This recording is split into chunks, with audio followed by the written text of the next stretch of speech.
Prefazio. La cucina è una bricconcella.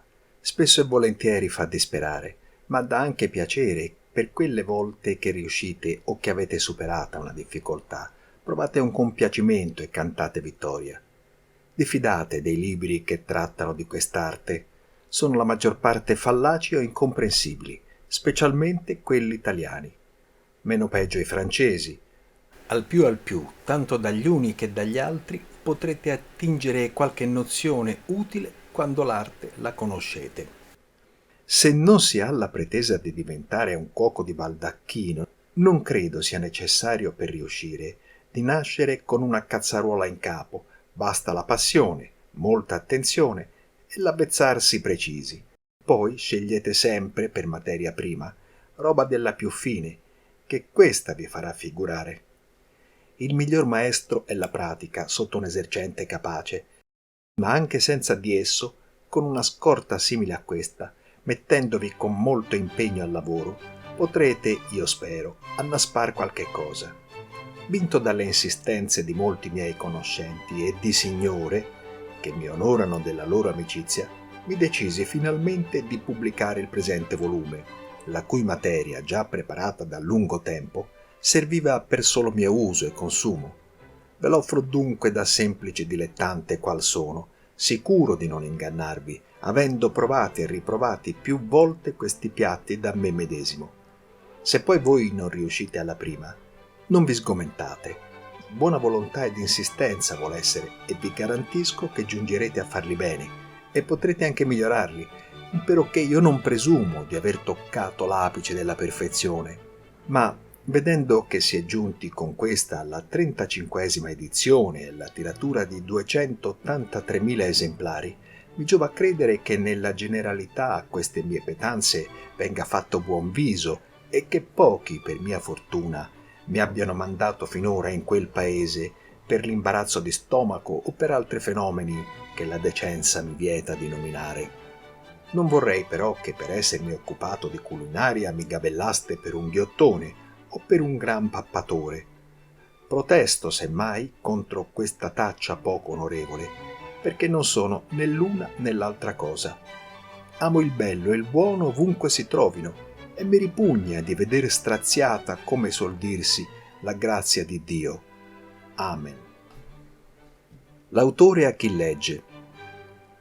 Due sono le funzioni principali della vita, la nutrizione e la propagazione della specie. A coloro quindi che, rivolgendo la mente a questi due bisogni dell'esistenza, li studiano e suggeriscono norme onde vengano soddisfatti nel miglior modo possibile per rendere meno triste la vita stessa e per giovare all'umanità, sia lecito sperare che questa, pur se non apprezza le loro fatiche, sia almeno prodiga di un benigno compatimento. Il senso racchiuso in queste poche righe, premesse alla terza edizione, essendo stato svolto con più competenza in una lettera familiare a me diretta dal chiarissimo professor Lorenzo Stecchetti, mi procuro il piacere di trascrivervi le sue parole. Il genere umano, egli dice, dura solo perché l'uomo ha l'istinto della conservazione e quello della riproduzione e sente vivissimo il bisogno di soddisfarvi.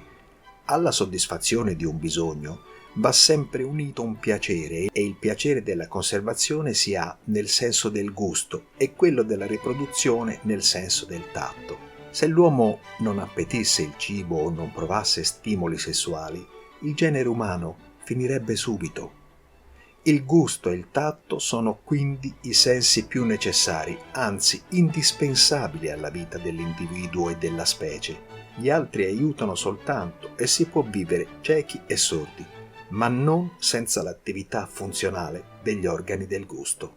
Com'è dunque che nella scala dei sensi i due più necessari alla vita e alla sua trasmissione sono reputati più vili? Perché quel che soddisfa gli altri sensi, pittura, musica, eccetera, si dice arte, si ritiene cosa nobile, ed ignobile invece quel che soddisfa il gusto?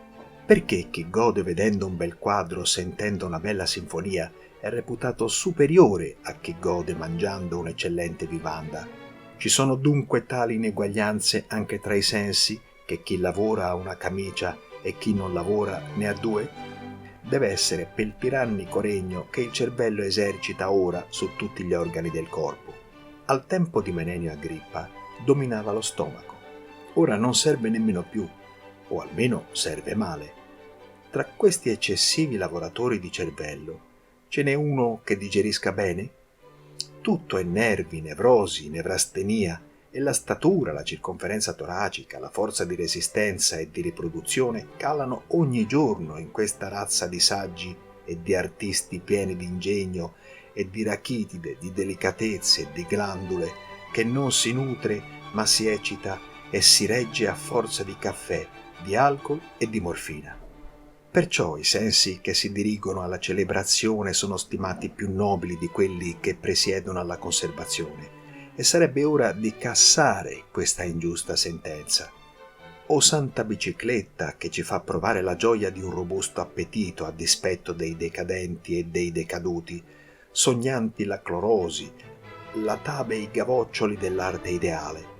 All'aria libera e sana, fa rosso il sangue e forti i muscoli. Non vergogniamoci dunque di mangiare il meglio che si può e ridiamo il suo posto anche alla gastronomia. Infine anche il tiranno cervello ci guadagnerà e questa società malata di nervi finirà per capire che anche in arte una discussione sul cucinare l'anguilla vale una dissertazione sul sorriso di Beatrice. Non si vive di solo pane, è vero, ci vuole anche il companatico. E l'arte di renderlo più economico, più sapido, più sano, lo dico e lo sostengo, è vera arte. Riabilitiamo il senso del gusto e non vergogniamoci di soddisfarlo onestamente, ma il meglio che si può, come ella ce ne dà i precetti.